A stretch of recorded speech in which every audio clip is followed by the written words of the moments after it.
keleren sik ya no iya mang iya ora sah kemrungsung para sepuh wis tau ngendika apa-apa ki nek kemrungsung kejadiane ora prayoga iya mang iya mulane alon-alon karo ngaso iya aku ora ngira arep suwan rene meneh kok nang ngopo aku mengisuk jam 6 wis mangkat nang Kulon Progo mulai budal saka Kulon Progo ki jam 4 terus dilalah kanca-kanca Mas Poto dadak ngejak ke Baso mulane yo jam 6 pagi saka Jogja mau iya tekan omah aku ora adus aku lha ngopo ora iso bablas sowan rene iya mari ah tenang seniman iki nek pas rame ora kaya nek rame nek pas ora ana tanggapan yo plitah iki lha iya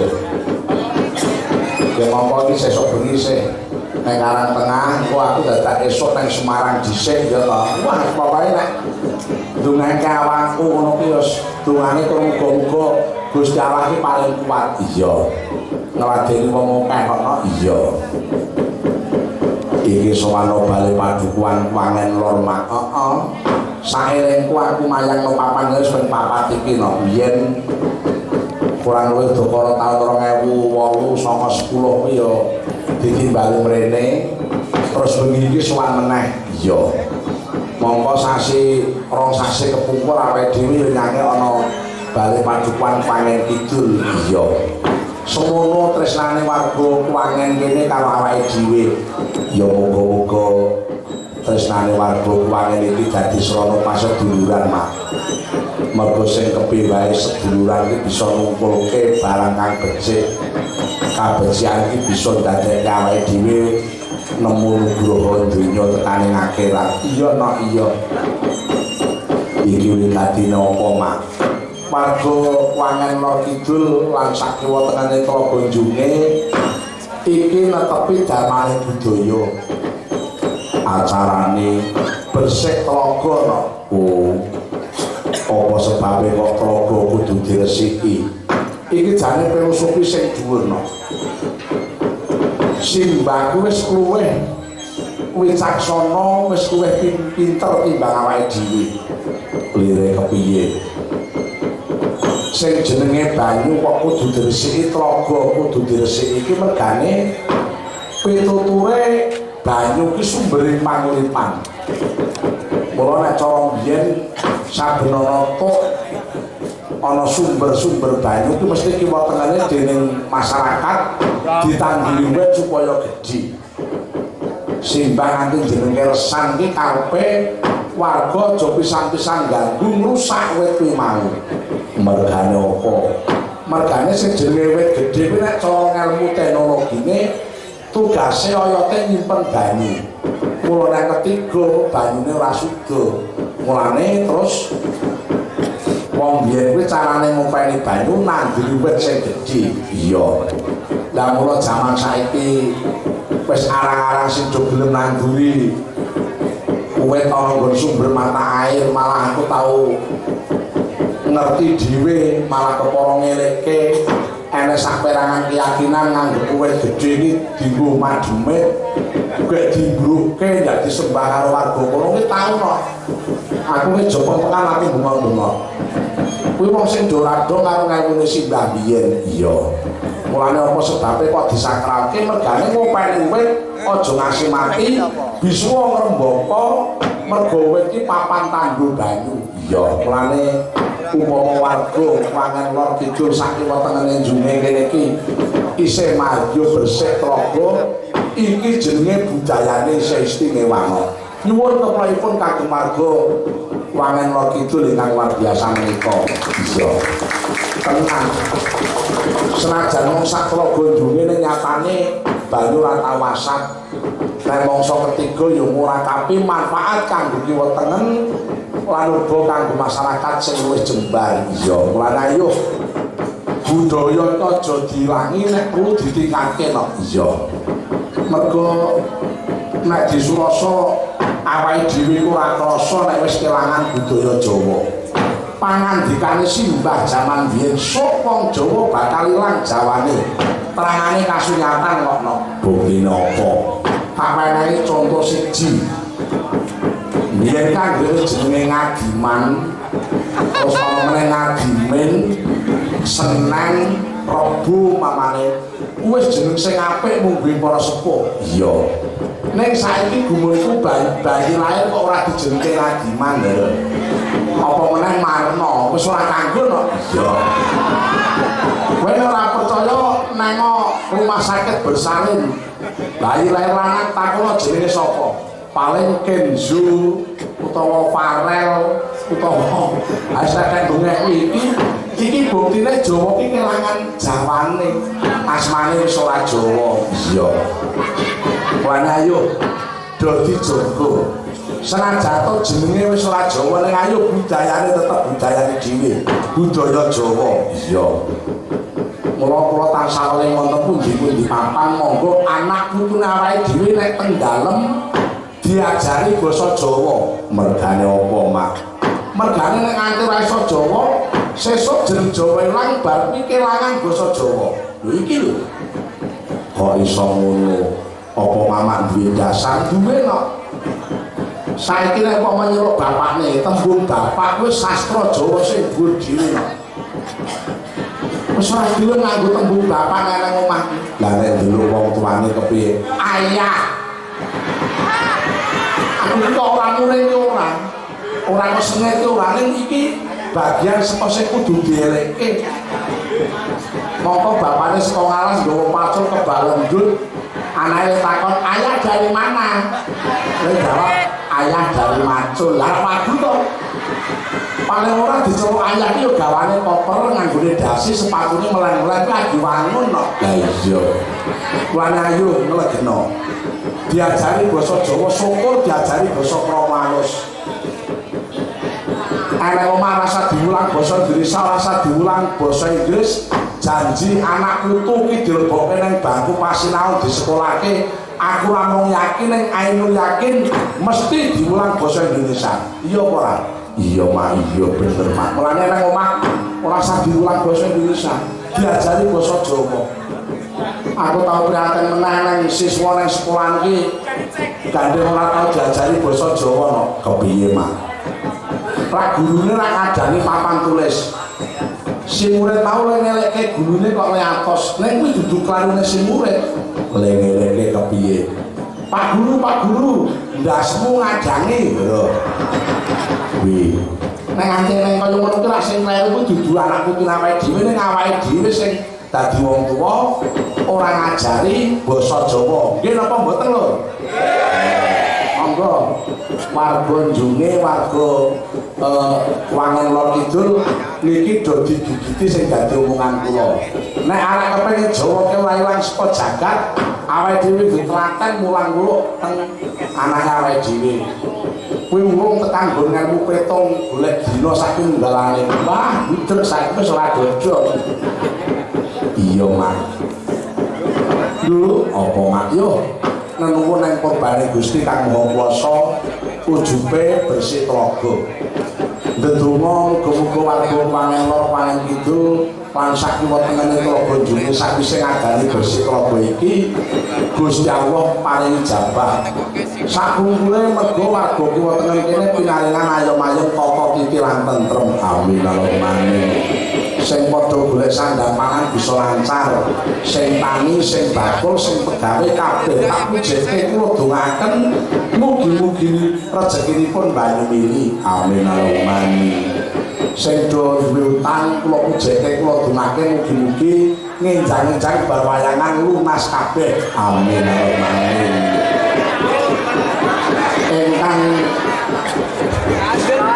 dereng kagungan garwa sing dadi rondo sing dadi duda kula pujeke kula dongake ngenjang-enjang ndang entuk judu amin Allahumma amin ingkang mandan gerah mugi-mugi lan bagas maras upami mriki wonten sukerta arupi menapa kemawon mugi-mugi musna ical wangsul wonten bangsanipun piyambak-piyambak amin Allahumma amin yo main jangkep ditabuke nek asline lantaran bersih desa ning nggon bersih desa diganti bersih telaga iki maknane padha ya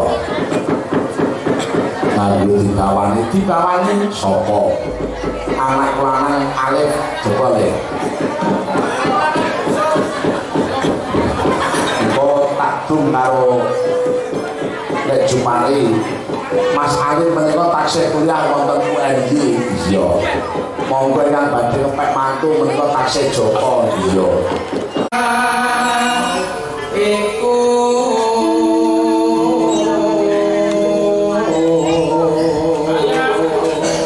iya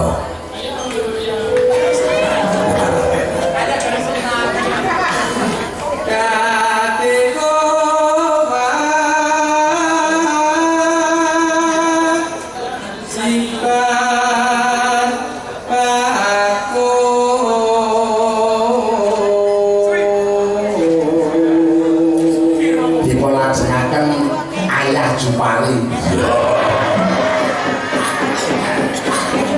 monggo ya ana ayah kok wis ompong ora apa-apa ya Mas ayo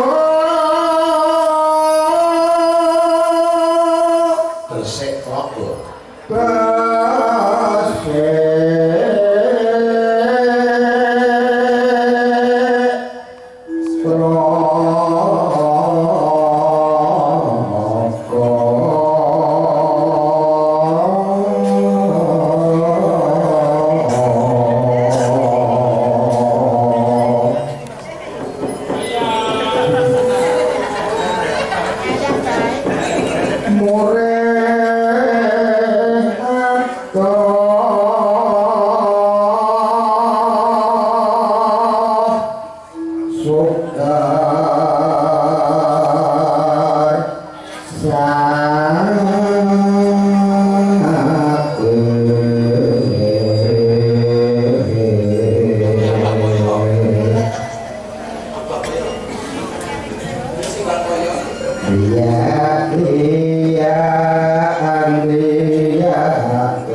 Wes.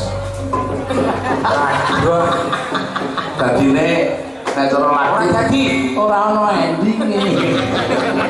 Kaya kedho. Rasa nganggo mancing ora apa-apa. Ending ki rampung. Gua berarti Sik. Carane mau tok gendhi. Iki Pak. Aku bojo kula mau Pak.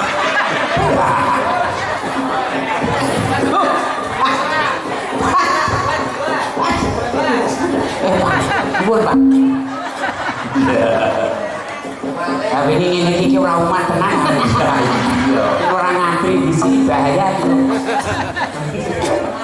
Dewi Jendalu. Bacange Balimbo. Alhamdulillah ini wau informasi yang saya terima sempat menghubungkan saya. Apa? Komplek Telaga Jungi. Terus jenengan Hubungan turun-turun. Pamlete sing beredar kleru kaya Mas. Iki wayane ngendi yo? Golek produser wis. molano apa-apa ki perlu digenahke. Ya. Ya. Perlu digenahke. Kudu awake dhewe iki iso apa informasine iki cetha lan terwaca. Aja nganti kemakan haok. Buah. Ora hal. Iki pamflet komplek Telaga Jungi.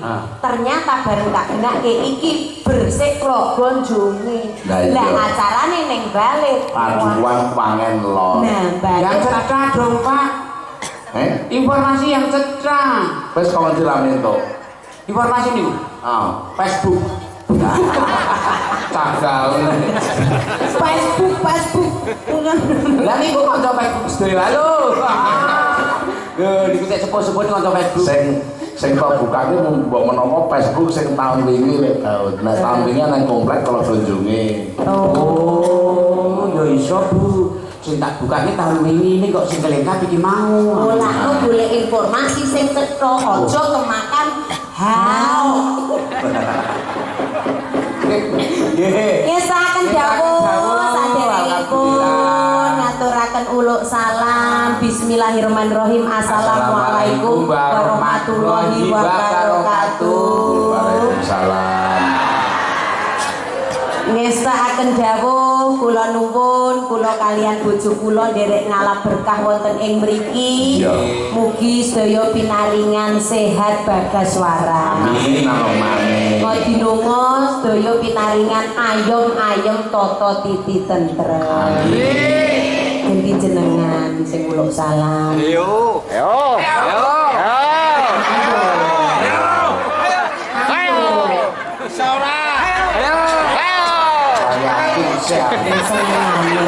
Wis ora yakin kan aku. Aku matur dulu sapa ora. Oh, rupane ciut lho. Ora ciut ke mau. Kleru untuk ngrungake kudu ciut. Rupane kaya celurut ngono. Ora ciut, kaya celurut. Bener. Bener. Ketok ele mangkel bojoku nang omah dulu aku ning kene iki mau. Lah nek kok kaya trimo-trimone kowe di bojo celurut. Ya. Nyatane di bojo celurut piye berkembang biak. Ingkang baken nderek Mangayu Bagyo menika wujudipun bersih telaga. Bersih telaga junge. Nggih. Bismillah sedaya pinaringan lancar. Amin Allahumma amin baniken. Iki pisan iki yo Pak awake dhewe ndereke bersih telaga. Sing disuwun ki yo ngondono lancar sedayanipun. Awake dhewe sik golek sandang pangan paribasane yo diparingi lancar. Laris. Kuwi sing utama sehat wal afiat. Amin Allahumma. Luar biasa nih telaga sing dulu iki. Lah Ya telaga Biyen iki dek rungeneng pam. Pam to apa? Pam ki PDAM gitu, nganu banyu. Banyu. Itu tetep telaga iki sumber kehidupan. Sumber kehidupan. Bangkit. Lho. Tekan sayane sing jenenge banyu kuwi sumber kehidupan. Nggih. Mulane kanggone sastra Jawa ya. Wong nek banyu nimbul ning nggon awak kuwi iki sejenggon wis beda jeneng. Kuwi hebate banyu. Umpamane banyu nimbul ning nggon sirah kuwi jenenge kramas. Nimbul nggon tangan jenenge wiso. Nimbul nggon rai jenenge rauh lan liya-liyane. Persiapan jawaban sing kae Pak. Barang tekan kuwi iki banyune entek. Mulane jenenge tetembungan ana tlaga junge kuwi tegese tlaga suci. Iya. Sing paribasane golek sandang pangan eneng kono. Iya to, awake dhewe lek sok biasane yo acara ning tlaga junge. Lah kuwi ndedonga muga-muga sing golek sandang pangan yo lancar. Tlaga junge iki tlaga suci. Ngucap iki yo kudu ngati-ati. Nek aja nganti tumindak ala eneng papan kono. Ngono. Bener ora?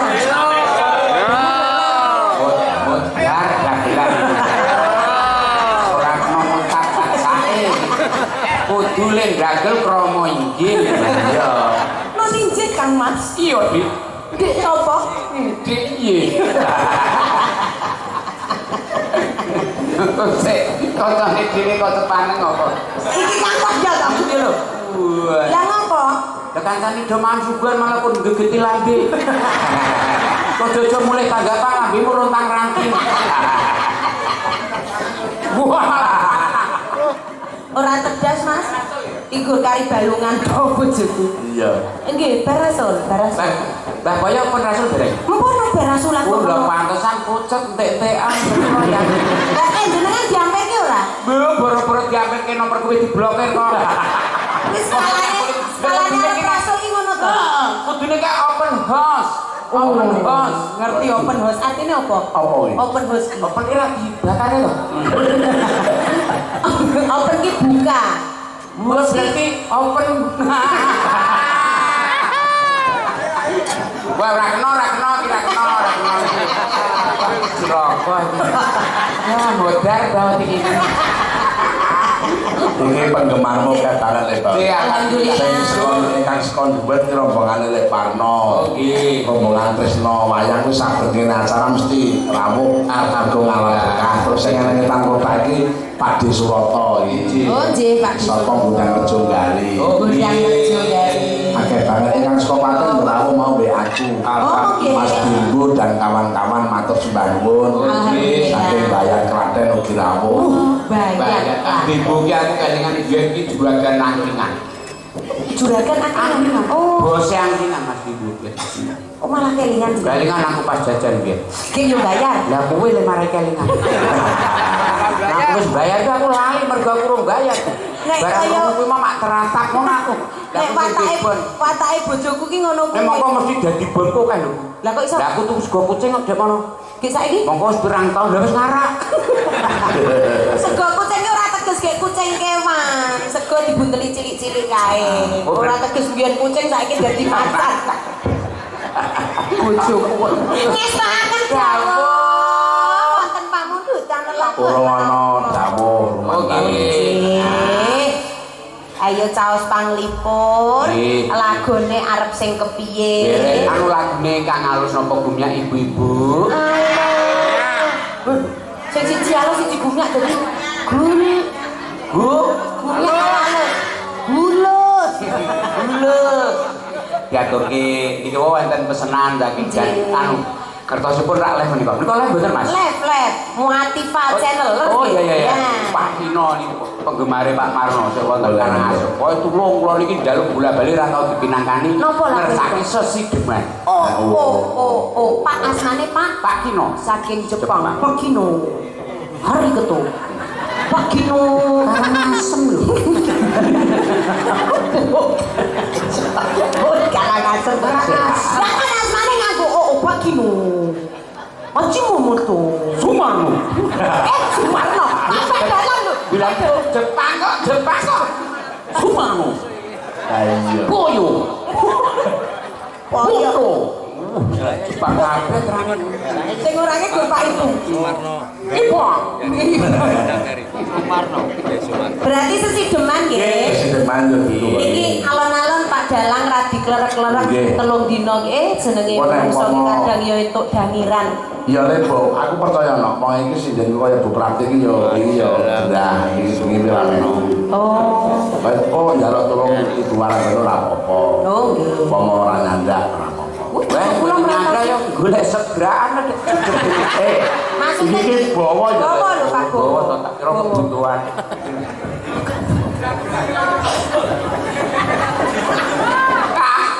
Wiwitane berarti wiwitane. Iya, wiwit karep ora karep. Ibu-ibu ya lho. Ngono sing do mirsani iki do jawil-jawilan. Kakek yuk. Baut kene wong tuwa kok klambine kaya ngono. Tasik yuk. Kene tasik putune kaya ngono. Tasik kaya ngono kok di. Ibu do ngrasani lho. Pak kaya wong kantor. Iya. Oh, kantor. Mau kemana Pak Bos? Dari Dipenda. Oh, di benda itu Iya. pegawai pemerintahan? Bukan. Nah artinya apa? Di penitipan sepeda. Masa Gambare kupu gede Purworejo. Kupu iya ini spray kupu ki Nek ngaji busana lek baut, kula sing diarani aji ning diri gumantung lati, aji ning rogo rogo. gumantung busana. Nah, Nganggo busana kudu ana tegese. Apa maknane busana? Ayo, semerake lek ora iso jujur ganti. kudu bisa mbak. Penonton jawab iso dijelaske. Kudu bisa mbak. Tolong terkendali, tolong. Lho aku nganggo kuku. Wong urip lho, nyawang uler lho. Uler kae nek jijil ora kabeh seneng. Iya. Oh, iya enek sing gila. Iya, banyak yang gila. Gila. Gila iki ora gila. Wedi karo Wedi, heeh. Uler mongso kok aku ora disenengi karo wong to. Oh ngono. Prihatin. Terus tegese kae Gelem apa? Gek Gelem dadi. prihatin. dadi umplung. Dadi umplung urung kabeh seneng. Iya, kadang yo sing gila. Iki sing gila umur nyenangi. Nek sing seneng iki sing opo iki? Iya, Kok kabeh urung seneng to arek. Akhire opo sih umplung iso dadi kupu-kupu. Nek wis dadi kupu-kupu kabeh seneng. Cah cilik seneng, ibu-ibu seneng. Oh iya, apik yo. Apa meneh kupu nek gelem metu bengi.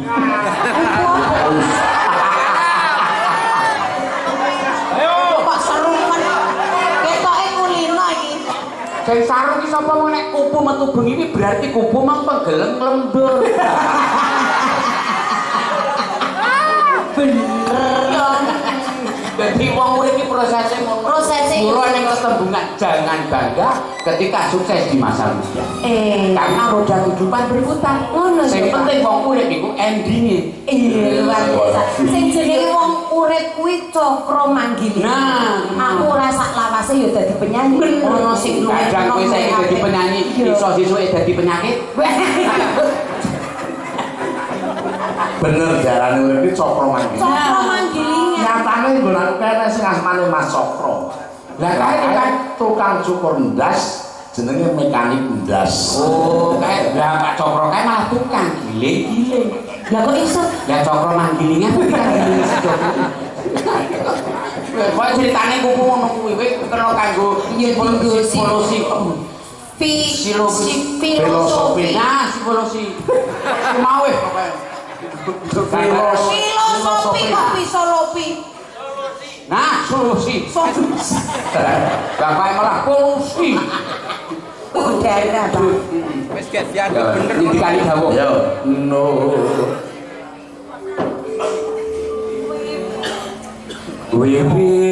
Wiwitane Angin.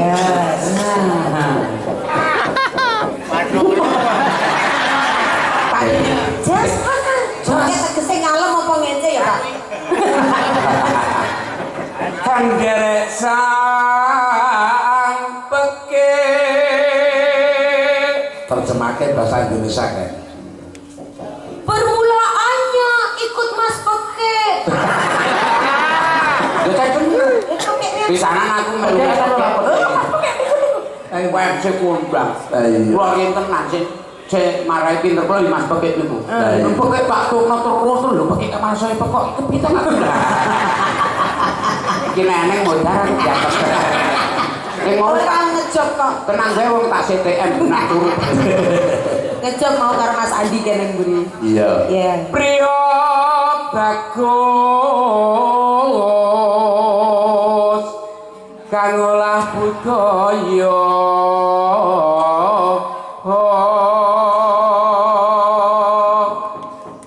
Pria bagus yang mengolah budaya. Pria tampan loh kan. Kan bagus sama aja. Ya beda. Loh, bagus itu bahasa Jawa. wong goblok loro do Indonesia tampan. lah kok ngono kok go rebutan kok salah siji ngalah tampan karo bagus wis padha-padha aku sing duwe kowe iki waduh GR. Miteno semene banure nek sing ngelem aku kok harus apa meneh Wong aku pius Berarti bagus. semene iki sing ngelem dhewe kok mbok mulyane ora nek. Lah kok iso? Lah si mbok kurang tau ngundangane kok elek-elek dhewe, ireng-ireng oh tak bagus dhewe. Anak bentuk kita ki. Anak lanang nandur kacang, anak wedok. Nandur lombok. Bapakane ora nandur apa-apa. Ya ora uman. Kayak ngopo kayak mau? Wae ngopo-ngopo. Tebaut. Kalem. Kowe nek sejak ban karo nikah ngono ki lek slamet sing empol cemburu lho. Lek Mesti sama kepingin apa kowe. Cedake. Slamet ki sok bingung anggere mangkat nyoto. Kok beda ya nang omah. lah apa? Tekan kene iki waduh ngene kuat banget nang omah motor. Dari tumpeng loro lho maksudnya iki. Kasih judul kan duduk di nang omah iso maton iki nang larian. Halo Slam. Waduh. Selamat ki. Ya iya. Lah kok ngarep kok? Halo met ngono. Ora kepenak. Halo Mat. Baut. Halo. Gua malah balaut. Wah sehat selalu ya Mas. Amin. Nah, Iya. ikan sari hitam lek tau. Halo. Kok ono seru dhewe. Ono nek sing seru mau. Kepiye? Halo, Tan. Halo ngono kok. Mereka urung titik kok. Halo, tempatmu di mana? Iya. Tak cerdas kok. Ora kena sarung. Ayo. Iki bersih rogo. Kok nek sarung kudu kromo inggil. Iki tekan iki mau. Sowan menyang kutha gedhe.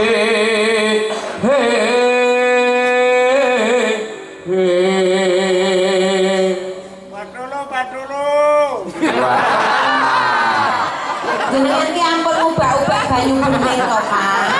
Wong kahanane wis alhamdulillah bojo kula ora trauma kok isih di patolo. Iki kala jenengan ngobrol patolo ki bapake mengikuti lho. Wong bapak melu terus kae pas saka kepolisian telepon. Halo Mbak Niken. Ini bojonya nubruk patolo. Bojo saya Pak. Ya Mbak Bau, ini sedang nubruk patolo. Terus aku yo langsung kaget mau bingung. Aku yo takon. Iya, aku takon Pak polisi. Terus keadaan patolonya gimana Pak?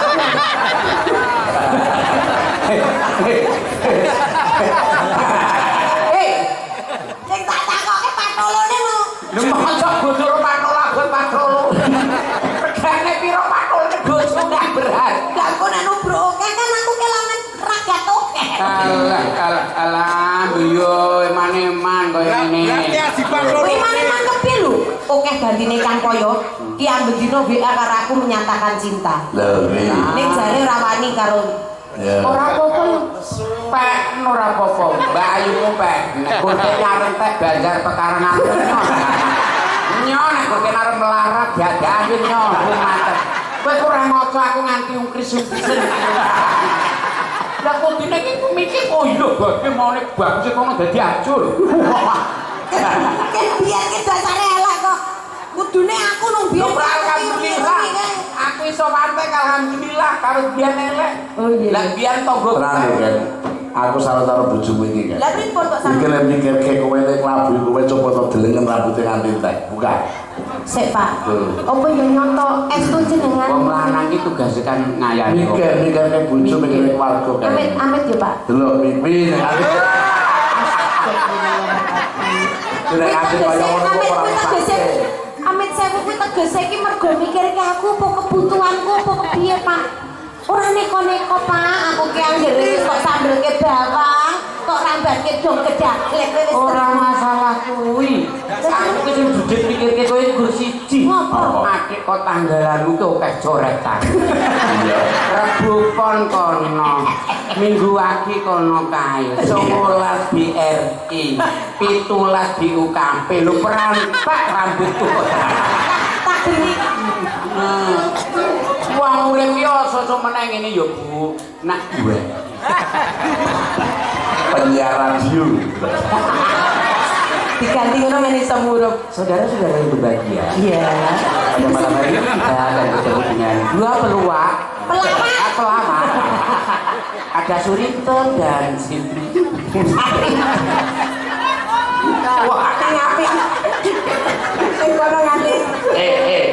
Ojo akeh nasi bengok lho. Kaya babi. Padahal kono ora kelingan, sing kelingan kono. Genah ada kenangan. Padahal karo aku nek ngerti patolo, bareng ngerti kaya ini kaya babi berarti. Tahu nubruk babi. Tekanan tinggi mau. Tekan babi. Bendoro. Ora krungu-krungu. Lah iya wong nganggo iki kok. Bendoro. Mau ciang-ciung aku arep gono. Pengen iki mah ciang-ciung. Iki guyu lho, Pak. Guyu to? Tak kira tangisan. Bendoro. Ya. Bendoro terus.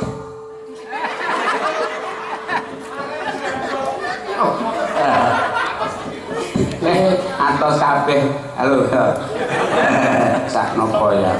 Kono bagi aku kok. Ngapa? Ora ning anggaran. Tok gawake. Gawake. Sewang kulit. Sing penting sehat, supaya urip tenan anti lara tenan. Aku ngerti kowe pucet iki, nah ngerti aku. Ora neng-neng. Lah wong urip sing penting iso ndak wis 7.000 piro? Ah, 12.000 iso tukul mah. Ora gawe ukara 12.000 ki tukul mah apa? Do kates 3 pikul wis ilang rasane. Do kates 3 pikul. Jane kok yo tenang sing kono kok tak bagi 3.000. Gek tok entuk apa? Botas biru rupat. Ayo bendera. Bendara terus kayung yuun Slendrang kuning kan sakit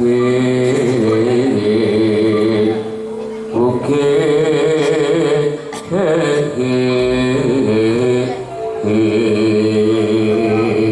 Suara kurang permono. Apik lho Pak Kelicet. Lah iya apik. ya Wih. Menurutnya no. ning wasis suaraku Ora krungu kok. ning wasis mukung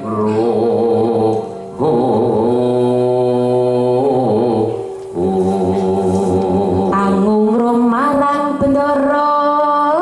dia sules yo Pijer.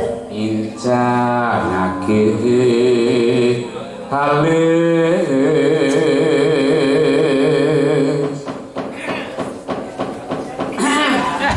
Mau nganggo dehem barang. balik ijernu terus tresno sesideman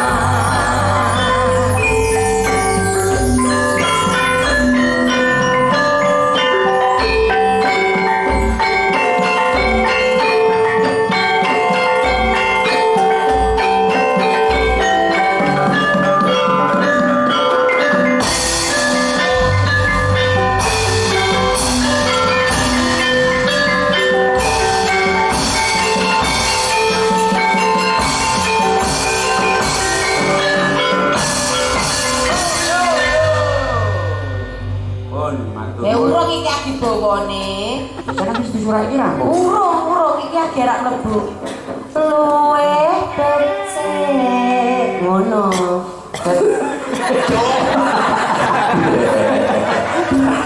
Luwe becik ketitik ala ketara. Monggo Pakde sepinten kopi. Luwih becik paten manmu.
Sholat